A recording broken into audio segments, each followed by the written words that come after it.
Bueno, estas plantillas a veces, hoy en día ya no he visto ninguna, tienen aquí un ángulo de 120, ¿no? Porque es la posición de los ejes. Entonces yo si dibujo aquí, esta línea es el eje Y', ahora marco aquí el eje Z, por ejemplo, y prolongo el eje Y', prolongo el eje Z', y hago el último, que es este. Vale. Con lo cual tengo ya los tres ejes de la sonometría.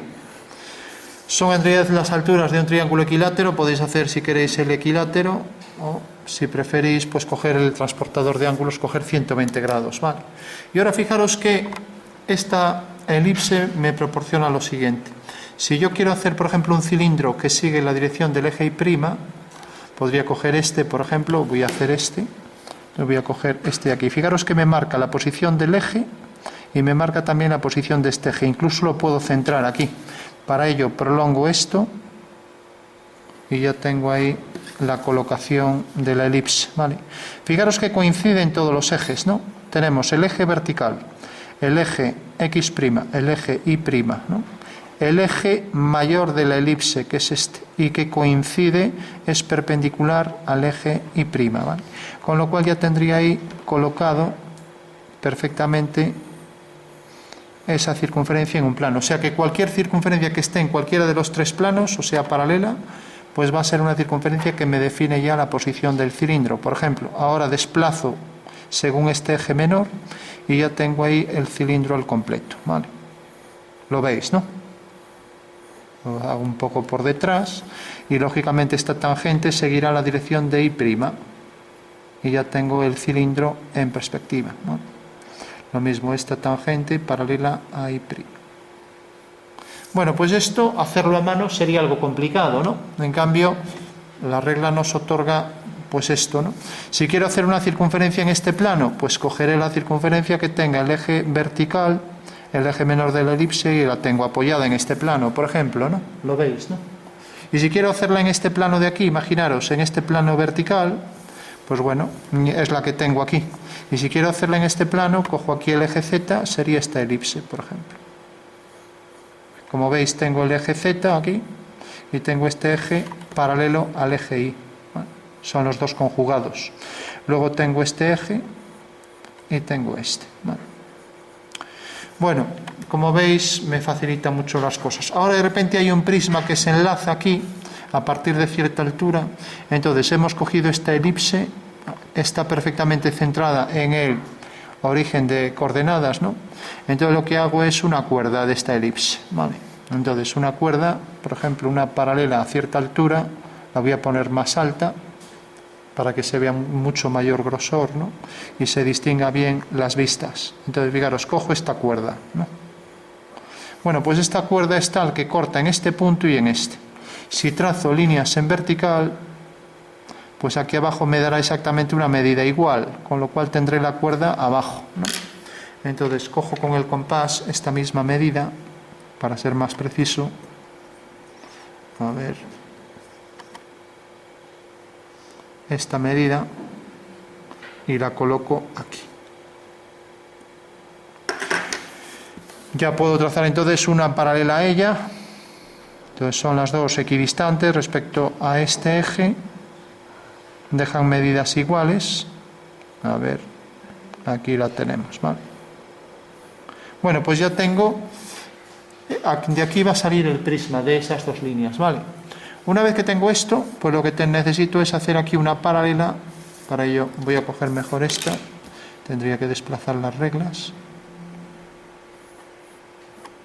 Aquí otra paralela. Y aquí haré una vertical, ¿vale?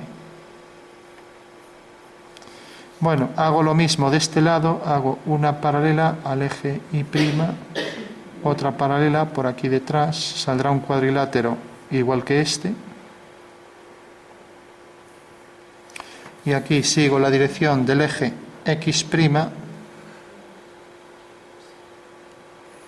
y ya termino aquí el prisma, ¿vale?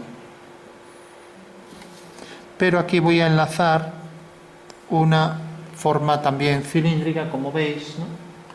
Entonces vuelvo a coger la plantilla de elipses y fijaros que esta elipse tengo que coger una que tenga el diámetro conjugado, es esta posición, coincidente con esta medida, y parece que es esta, ¿no? Bueno, sería entre las dos, entre 30 y 35, es difícil encontrar, ¿no? Bueno, pues cojo esto y trazo por aquí la elipse, ¿no? Como veis tendríamos que tener más, ¿no? Y aquí abajo exactamente igual. Bueno, pues otra vez vuelvo a decir lo mismo. Ahora tenemos este cilindro que tiene estas caras, tendría que son paralelas al plano XY, y me provocan aquí la superficie cilíndrica que acabo de trazar, ¿vale? Vamos a hacer esto, intentar conjugar ahí. Bueno, entonces, ¿dónde está el fallo de este tipo de cuestión? Vamos a agujerear antes de nada ahí. Fijaros que debe estar aquí los dos ejes, aquí el vertical, y ahí tenemos ya el cilindro hueco, ¿vale? Le digo, hacer esto a mano sería muy complicado, en cambio con la plantilla nos lo va dando todo, ¿no? Bueno, pues primer fallo. Vamos a hacer las vistas planta y alzado.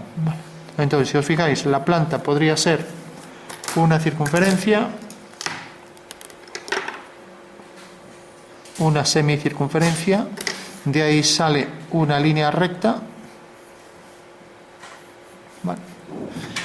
Así lo voy a hacer a bolígrafo para que se vea mejor. Ahora ya no sé ni qué circunferencia cogí, parece que esta.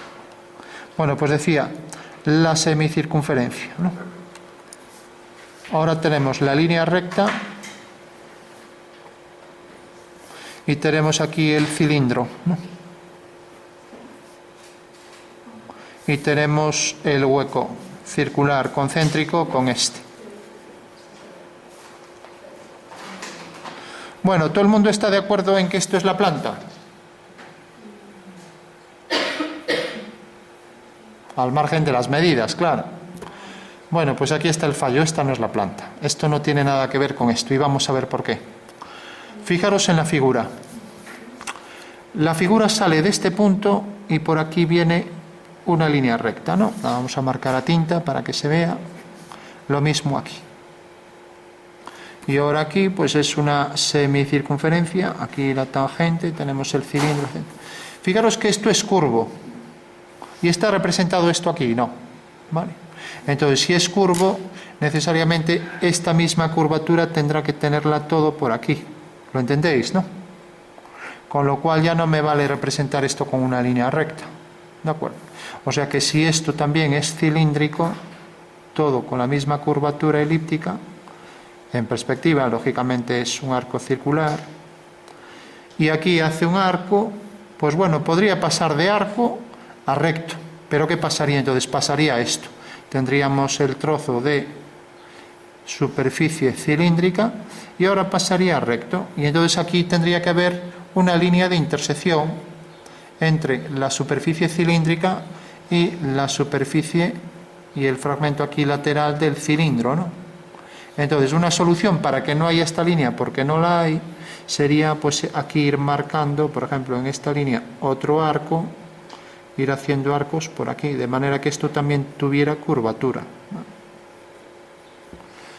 Y como esto tiene curvatura, entonces, al tener curvatura ya deja de ser un cilindro. ¿Alguien sabe qué superficie es? Porque esto es evidente que es un cilindro. Tiene la curvatura en un sentido, ¿no? Pero ahora es una curvatura sobre una circunferencia, ¿no?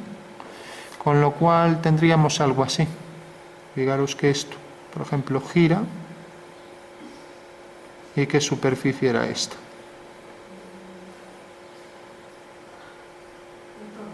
Exacto.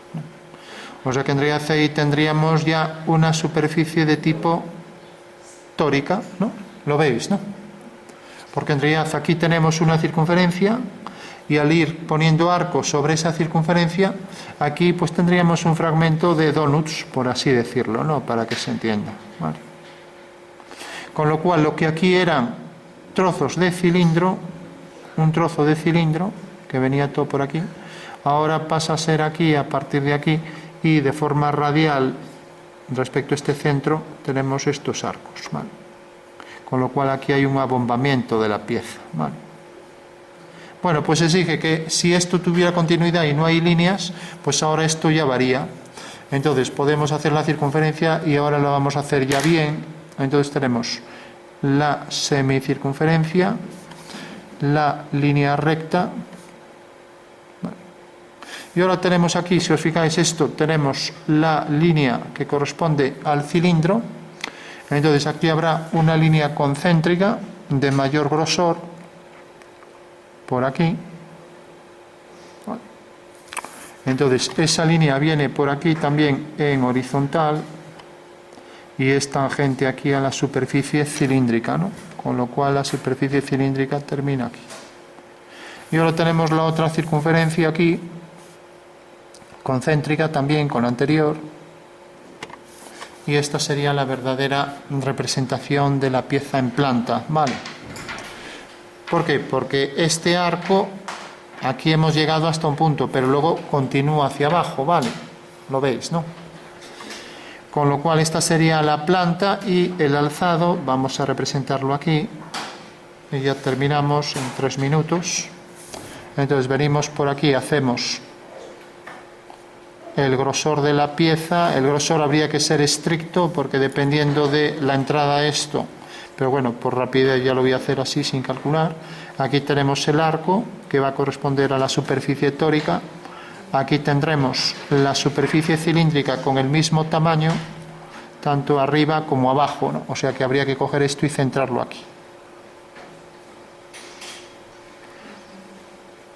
Con lo cual tendríamos el cilindro, aquí no hay línea de intersección, esto termina aquí y ahora tendríamos el hueco. Vale. Con lo cual ya tendríamos que esto sería válido, habría que marcar los ejes. ¿Se entiende esto? Sí. Y este otro eje aquí, y lo mismo este eje para el cilindro, ¿vale? Y también como hay simetría marcaríamos aquí un eje de simetría. ¿Vale? Bueno, pues esto realmente ya sería válido. Y entonces sabemos que aquí la superficie tiene estos arcos circulares, que esto es cilindro, todo cilindro, mientras que esto ya sería tórico, ¿vale?